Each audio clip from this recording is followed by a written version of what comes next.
Garis besar dari sini intro ini kita akan prediksi apa yang akan terjadi di chapter 1086.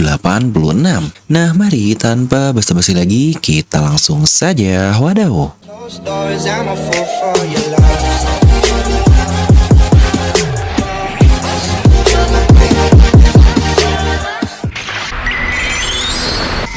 Dimana di chapter 1085 kemarin kita mendapatkan hal yang sangat-sangat luar biasa sekali terkait nama di ini. Lalu juga ada hubungan dengan Poneglyph. Bahkan yang luar biasa adalah Imo dan Gorosei ini sendiri yang ternyata mereka memiliki kemampuan khusus. Dan bisa kita lihat sendiri, Imo adalah seorang yang sangat-sangat luar biasa dan bukan cuma raja modal BA Cote doang, yang bahkan seorang seperti Sabo saja hampir di one hit KO oleh Imo ini.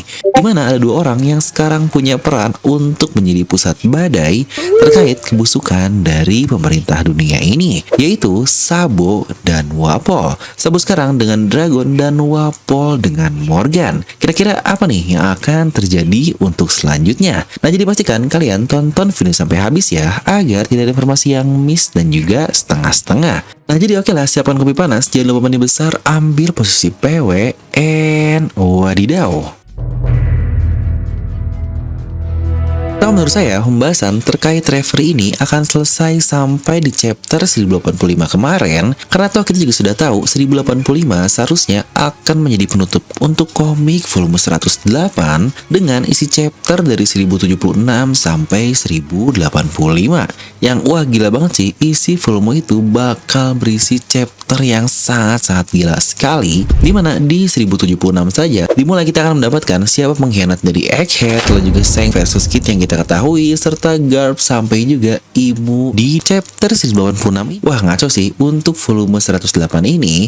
Jadi pastikan untuk kalian juga jangan lupa untuk beli komik legalnya ya, untuk support Oda Sensei secara langsung. Nah, yang berarti chapter yang akan kita bahas di 1086 akan masuk ke volume baru, dan biasanya jika volume baru ini semacam dikurangi lah untuk tensinya terlebih dahulu.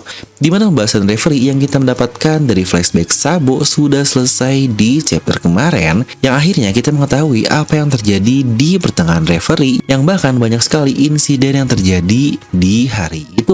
Dimulai dari percobaan pembunuhan Tenryubito yang dilakukan oleh armada topi jerami yaitu Sai dan Leo, yang tidak kalah penting juga duel antara Fujitora dan Ryokyugyu, yang terlihat nih sepertinya alasan Fujitora diperban di chapter 956 karena duelnya melawan Ryokyugyu. Yang ini sebenarnya kacau banget sih, Admiral aja ternyata udah selisih paham. Serta bagaimana juga terkait kematian Cobra dan proses mengintipnya Wapol. Dan tentu saja yang menjadi highlight utama di flashback tersebut adalah terkait Sabo ini sendiri, yang bisa dibilang dia ini tahu rahasia dunia sedikit-sedikit dari Cobra. Mungkin tentang seberapa pentingnya Namadi yang menjadi nama-nama dari saudaranya, yang bahkan bosnya juga yaitu Dragon memiliki Namadi ini. Yang chapter pun tutup dengan Vivi yang berhasil kabur bersama dengan Wapol, yang kita juga sudah tahu outputnya seperti apa, yaitu mereka sekarang berada di kapal Morgan. Jadi menurut saya, chapter 1086 ini kita akan kembali ke waktu Sabo yang sedang menceritakan itu di hadapan Dragon dan Ivankov. Yang sangat wajar sekali ada alasan kenapa Sabo bilang para kapten lain tidak boleh tahu, karena ternyata memang sedalam itulah Sabo mengetahui isi dari Mary Joyce. Karena bahkan dia melihat langsung Imo dan bahkan menghajar langsung mereka semua, dimana saya sangat yakin tidak ada orang lain yang tahu hal itu selain Sabo di dunia ini. Dan sekarang hal itu pun diketahui oleh Iva dan Dragon juga, yang menjadi founder dari pasukan revolusioner. Dan bahkan sebelum Sabo sampai ke Pulau Kamabaka pun, Dragon dan Iva sudah siap melaksanakan rencana utama dari terbentuknya pasukan revolusioner ini, walau Kuma akhirnya yang entah kenapa pergi memanjat ke Red Line. Yang saya sangat yakin kemarahan dari Dragon akan berada di puncaknya saat tahu dunia yang sudah skorup itu dengan Tenryubito, ternyata ada satu individu lain yang memimpin dunia ini di tahta kosongnya. Karena menurut saya, Dragon sendiri tidak tahu terkait keberadaan Imo, atau setidaknya dia tidak cukup yakin lah ya. Toh buktinya yang mereka benci hanyalah Tenryubito dan tentu saja otoritasnya seperti Gorosei. Yang berarti dari situ saja cukup jelas ya, seharusnya Dragon tidak tahu terkait sosok Imo ini. Dimana ini adalah salah satu pertanyaan yang paling sering ditanyakan lah. Kok bisa sih sekelas pemimpin gak tahu hal-hal luar biasa atau mungkin ada hal-hal lain yang sangat tersembunyi? Dimana pertanyaan ini pun sangat sering ditanyakan di negeri kita Wakanda ini. Lah itu kan bos polisi, masa gak tahu sih anak buahnya ngelakuin apa? Ya jika bosnya ikutan andil di permainan anak buahnya, pasti bosnya pura-pura tidak tahu. Tetapi jika sebagai atasan memang kadang banyak sekali hal yang tidak diketahui apa yang dilakukan oleh bawahannya. Ya mungkin kalau kalian seorang karyawan di kantor yang terus kalian punya bawahan atau bahkan jangan bawahan lah, teman sepantaran saja, bakal cukup kerasa jika masing-masing memiliki rahasianya sendiri atau mungkin ada yang bermain curang lah, tetapi kalian tidak sadar atau bahkan jika kalian sadar pun kalian tidak akan melakukan apa-apa. Jadi memang terkadang hal-hal yang ketidaktahuan itu di jabatan tinggi pun sangat-sangat manusiawi sekali jika tidak diketahui oleh atasannya. Yang itu pun terjadi di serial One Piece oleh Oda, di mana dia sangat sering sekali menggunakan hal itu di serial ini. Sama lah seperti kenapa selama 800 tahun Poneglyph yang menjadi ancaman dari Imo, tapi kok selama itu nggak dihancur-hancurin sih? Pasti banyak dari kalian yang akan bertanya hal seperti itu. Karena lagi-lagi pasti ada hal-hal semacam birokrasi dan diplomasi lain bagi pemerintahan dunia yang mereka pastinya tidak akan bisa semena-mena untuk asal mengetok dan menghancurkan rumah milik orang lain. Makanya saya masih cukup merasa jika One Piece ini samalah seperti dunia kita untuk logikanya, tidak murni logika tarung bakbuk seperti shonen pada umumnya, di mana hasrat manusia seperti kelicikan, psikologi, mental semuanya pun berpengaruh bahkan dalam pertarungan di dunia One Piece.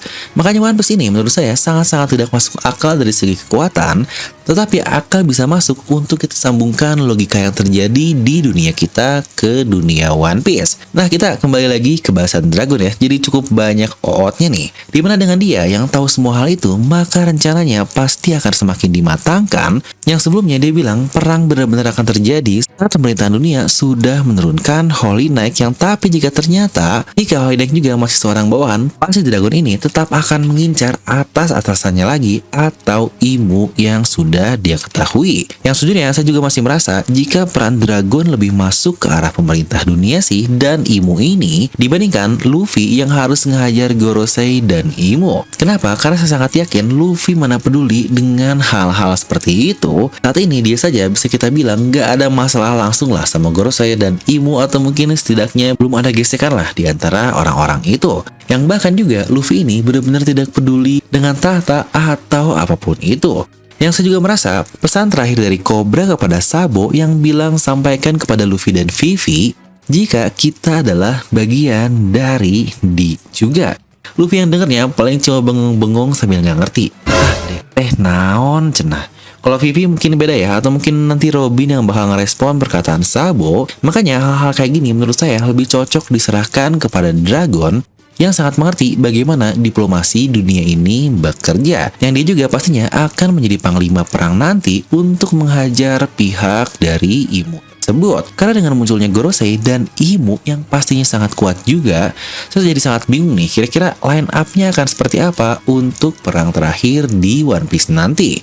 Yang bahkan masih ada Holy Knight yang berjumlah 9 orang, yang jika kita totalkan jumlahnya ada 15 orang, yang sangat-sangat banyak sekali jika harus dihubungkan semuanya dengan bajak laut topi jerami saja. Mungkin kalau kalian yang kepikiran bisa langsung coba tuliskan di kolom komentar. Nah, yang berarti tinggal satu lagi nih selain Dragon dan Sabo yang tahu hal tabu tadi, yaitu Wapol. Yang sebenarnya ada kemungkinan juga chapter depan kita akan mendapatkan mini flashback lain terkait Vivi dan Wapol yang akhirnya bisa sampai ke kapal Morgans. Dan bagaimana rencana yang akan Morgan lakukan setelah mengetahui semua hal tabu yang dikatakan oleh Wapol. Mengingat semua waktu tadi berpusatnya di timeline saat ini, mungkin saya recap sedikit buat kalian yang lupa, dimana waktu sekarang sudah berjalan bersamaan ketika Luffy berada di Egghead, Sabo ada di Kamabaka dan sedang rapat bersama founder lainnya. Untuk Vivi, dia berada di kapal Morgan bersama dengan Wapol dan yang lain-lainnya juga. Yang kita tahu besok banget dikatakan dunia akan terguncang dengan berita yang ada. Dan tentu saja utamanya pasti berita dari Egghead yang kita masih belum tahu nih outputnya akan seperti apa. Lalu juga masih ada kekalahan dari Kid dan Shanks, dan bahkan masih ada Garp yang menyerang markas Yonkou. Jangan lupa juga Kuma muncul di Mary Joy serta Neo Match nih yang terbentuk beberapa saat yang lalu. Yang bahkan tertangkapnya Weevil oleh Ryukyugi pun pasti akan masuk di dalam berita. Dan tentu saja ultimate-nya berita tentang Imu, kematian Cobra, Gorosei, dan yang lain-lainnya yang dia dapatkan dari Vivi menurut saya sangat-sangat mencurigakan sekali. Yang bukankah jika semua hal itu diungkapkan di satu berita, wah ini bakal boom banget.